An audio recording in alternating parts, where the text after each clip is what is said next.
ታሪካችን የሚጀምረው አንድ ስታንሊ የተባለ ወጣት ልጅ በመንገድ ላይ እየተራመደ ሳለ ካልታሰበበት ቦታ በአንድ ታዋቂ የቤዝቦል ተጫዋች የተመዘገበ ውድ የስፖርት ጫማ ከሰማይ በቀጥታ ወድቆ የስታንሊ ጭንቅላት ላይ ያርፋል። በዚህ ጫማ የተመታው ስታንሊ መሬቱ ላይ ይወድቃል። ጫማውን በማንሳት ይዞት ወደ ቤቱ እየሮጠ ሳለ ድንገት ፖሊሶች ይመጣሉ።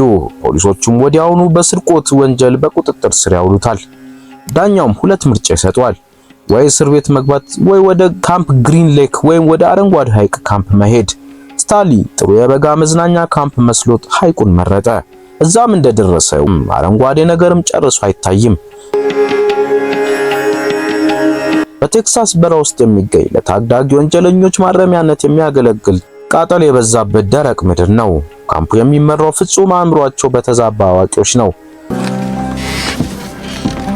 በመጀመሪያው ጊዜ ሱፍ ፍሬ የሚያገኘውንና ጠመንጃ የሚይዘውን አስፈሪው ሚስተር ሳር እናገኛለን። እሱ ለስታንሊ የካምፑን ዋና ሕግ ያስተዋውቋል። በየቀኑ በአካፋ ተለክቶ በትክክል 5 ጫማ ጥልቀትና 5 ጫማ ስፋት ያለውን አንድ ጉድጓድ መቆፈር አለብህ ይለዋል። ይህንን የሚያደርጉት ስብናን ለመገንባት እንደሆነ ይናገራሉ። ስታንሊ ከድንኳን ዲ ልጆች ጋር ይቀላቀላል። እዚያም ኤክስሬ፣ ማግኔት፣ አርም ፒትና ዜሮ የሚባል ዝምተኛ ልጅ ያገኛል። በዛ በሚያቃጥል ፀሐይ ስር የመጀመሪያውን አሰቃቂ ቁፋሮ ቀን ካጠናቀቀ በኋላ ስታንሊ የራሱን ቅጽል ስም ያገኛል። ዋሻው ሰው ወይም ኬቭማን ይሉታል። ነገር ግን እዚህ ቦታ ላይ ቁፋሮ ብቻ አይደለም፣ በራው ገዳይ በመሆኑ ቢጫ ነጠብጣብ እንሽላሊቶች የተሞላ ነው። አንዴ ከተነከሳችሁ አለቀላችሁ። ቀናቱ በተመሳሳይ አሰልቺ ቁፋሮ ሲቀጥሉ ስታንሊ ለስብና ግንባታ ብቻ እየቆፈሩ እንዳልሆነ ይገነዘባል። ከዕለታት አንድ ቀን በግድጌው ላይ ኬቢ የሚል ፊደል የተቀረጸበት የቆየ የወርቅ ሊፕስቲክ መያዣ ሲያገኝ የካምፕ ዋና አለቃ ትመጣለች። ዘዋደን ወይም ጠባቂዋ ከእውነተኛ የእባብ መርዝ የተሰራ የጥፍር ቀለም የምትቀባ ጨካኝ ሴት ናት። የወርቅ መያዣውን ሊፕስቲክ ባየችበት ቅጽበት በደስታ እርድ ትሆናለች። ልጆቹም ያንን የበረሃ ክፍል በከፍተኛ ፍጥነት እንዲቆፍሩ ታስገድዳቸዋለች። ስታንሊ እውነቱን ይገነዘባል። ዋደን በደረቀው ሐይቅ ውስጥ የተቀበረውን ታሪካዊ የጠፋ ውድ ሀብትን ለመፈለግ ልጆቹን ያለ ፍቃዳቸው በህገወጥ መንገድ ለከባድ ስራ እየተጠቀመችባቸው ነው። ወደ ኋላ በሚመለሱበት ትዕይንቶች እንደምንረዳው ያ የወርቅ መያዣ ከቅድመ አያቶች ጋር የተያያዘና ከዛሬ 100 ዓመታት በፊት ይህ ምድር ገና ውሃ እያለ ይኖርባት የነበረችው ኪሲን ኬት ባርሎ የተባለችው የቀድሞ መምህርትና የወንበዴዎች አለቃ የነበረችው ሴት ንብረት እንደነበረ ነው። ወደ አሁኑ ጊዜ ስንመለስ ውጥረቱ ከፍተኛ ደረጃ ላይ ይደርሳል። ስታንሊ ከዝምተኛው ዜሮ ጋር ሚስጥራዊ ጥምረት ይፈጥራል። ዜሮ ጉድጓድ በመቆፈር እንዲያግዘው ስታንሊ ደግሞ ማንበብና መጻፍ ያስተምሯል። ሌሎች ልጆች በዚህ ቀን አሉ። በመካከላቸውም ትልቅ ድብድብ ይነሳል። ጠባቂዎችም ዜሮን ማንበብ ስለማይችል ያፌዙበታል። ዜሮ መቋቋም ከሚችለው በላይ ሲሆንበት ተበሳይቶ አንዱን ጠባቂ በአካፋ መጥቶ ምንም አይነት ምግብና ውሃ ሳይዝ ወደ አደገኛው ወደሚያቃጥለው በረሃ ይሸሻል። ጓደኛው እዛ በረሃ ውስጥ እንደሚሞት ያወቀው ስታንሊ የካምፑ የውሃ መኪና እስኪመጣ ይጠብቃል። ባልተጠበቀ እርምጃ የመኪናው አሽከርካሪ ወንበር ላይ ዘሎ በመግባት ፍጥነቱን ይጨምራል። ነገር ግን መንዳት ስለማይችል ወዲያውኑ መኪናው ትልቅ ጉድጓድ ውስጥ ይገባል።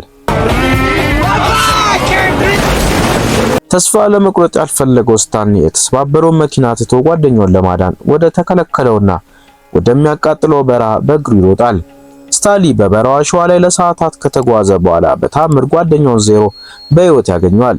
ዜሮ ሜሪ ሉ በሚባል ስም ከሚታወቅና ከ100 ዓመታት በፊት በደረቀው ሐይቅ ላይ ከሰመጠ አሮጌ ጀልባ ስር ተሸሽጎ ነበር። ዜሮ እዚያ ውስጥ ለቀናት የቆየው ስፕላት ብሎ የተሰየመውን ከ100 ዓመታት በፊት በኬት ባርሎ የተዘጋጀውን የታሸገ የፒች ፍራፍሬ ጭማቂ በመጠጣት ነበር። ነገር ግን ጭማቂው አልቆ ዜሮ በጣም ታሟል።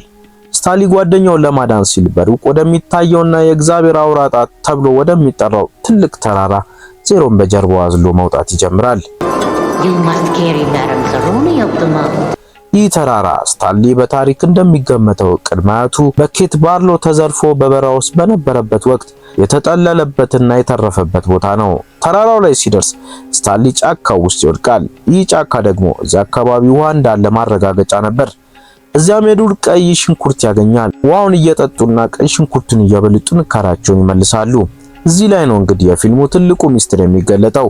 ስታሊ የዜሮ እውነተኛ ስም ሄክተር ዜሮኒ መሆኑን ያውቃል። ሄክተር ማን ነው? ከመቶ ዓመታት በፊት ለስታሊ ቅድመ አያት እርግማኑን የሰጠችው የማዳም ዜሮን የልጅ ልጅ ነው። ስታሊ ዜሮን በጀርባው አዝሎ ተራራውን ሲወጣና እዛም ዘፈን ሲዘፍንለት ቅድመ አያቱ ያላከበረውን ቃል በአጋጣሚ ፈጸመው። በዛው ቅጽበት የቤተሰቡ የዘመናት ክፉ እርግማን ተሰበረ። አሁን እርግማኑ ስለተሰበረ ስታሊ እድሉ እንደተመለሰለት ያምናል።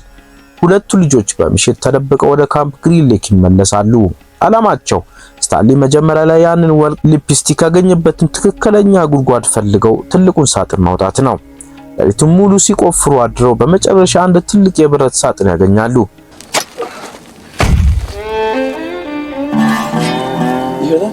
ነገር ግን ልክ ሳጥኑን ከጉድጓዱ ውስጥ ሊያወጡ ሲሉ የባትሪ ብርሃን ፊታቸው ላይ ያርፋል። ዋርደር፣ ሚስተር ሰር እና ሌሎች ጠበቆች በሙሉ ከበቧቸው። ዋርደን በደስታ እየሳቀች ሳጥኑን እንዲያስረክቧት ታዛቸዋለች። ነገር ግን በዚያው ቅጽበት በጉድጓዱ ውስጥ በስታሊና በዜሮ አካል ላይ በደርዘን የሚቆጠሩ ገዳይ የሆኑ ቢጫ ነጠብጣብ እንሸላሊቶች መውጣት ይጀምራሉ። ማንኛውም ሰው ትንሽ ከተንቀሳቀሰ ይነደፋል፣ መርዙም ወዲያውኑ ይገላል። ሁኔታው ፍጹም አስፈሪ ነው። ገዳይ እንሸላሊቶቹ በስታሊና በዜሮ ላይ እየተሳቡ ቢሆንም የሚገርመው ግን ልጆቹን አልነኳቸውም። ለምን መሰላችሁ? ምክንያቱም ልጆቹ ተራራው ላይ ሲበሉ የነበሩት የዱር ቀይ ሽንኩርት ደማቸው እንሸላሊቶቹ የሚጠሉ ሽታ እንዲኖር አድርጓል። ዋርደን ሳጥኑን ለመውሰድ ብትፈልግም እንሸላሊቶቹን ፈርታ መጠጋት አልቻለችም። በዚህ ውጥረት መሃል የስታንሊ አዲስ ጠበቃና የፖሊስ ባለስልጣናት በድንገት ካምፕ ውስጥ ይከሰታሉ። ስታንሊ ከእስር ነፃ መሆኑን የሚያረጋግጥ ወረቀት ይዘው መጥተዋል። ዋርደን በፍጥነት ውሸት በመቅጠፍ ሳጥኑ የእሷ እንደሆነና ልጆቹ እንደሰረቁባት ለፖሊሶች ትናገራለች። ነገር ግን ዜሮ ማንም ያልጠበቀውን ነገር ያደርጋል። በሳጥኑ ላይ የተጻፈውን ስም ጮክ ብሎ ያነባል። በሳጥኑ ላይ ስታሊ ዮልናትስ የሚል ስም በግልጽ ተጽፎበታል። አዎ፣ ሳጥኑ ከመቶ ዓመታት በፊት በኪሲንኬት ባሩል የተዘረፈው የስታሊ ቅድመ አያት ንብረት ነበር። ስለዚህ ሳጥኑ አሁን ህጋዊ ባለቤት የስታሊ ቤተሰብ ነው። በመጨረሻ ፍትህ ሰፈነ። ካምፕ ግሪን ሌክ በህገወጥ ስራው ምክንያት እስከ ወዲያኛው ተዘጋ። ዋርደንና ጨካኝ ጠባቂዎቹም በቁጥጥር ስር ዋሉ። በሳጥኑ ውስጥ የነበረው ውድ የወርቅና የሰነዶች ሀብት ለስታሊ ቤተሰብ ተመለሰ። ስታሊና ዜሮ ወይም ሄክተር እውነተኛ ጓደኛሞች ሆነው ቀሩ። የስታሊ ቤተሰብ በአንድ ጀንበር ሚሊዮነር ሆነ። ያ የዘመናት አስከፊ የቤተሰብ እርግማንም ለአንዴና ለመጨረሻ ጊዜ ተሰበረ።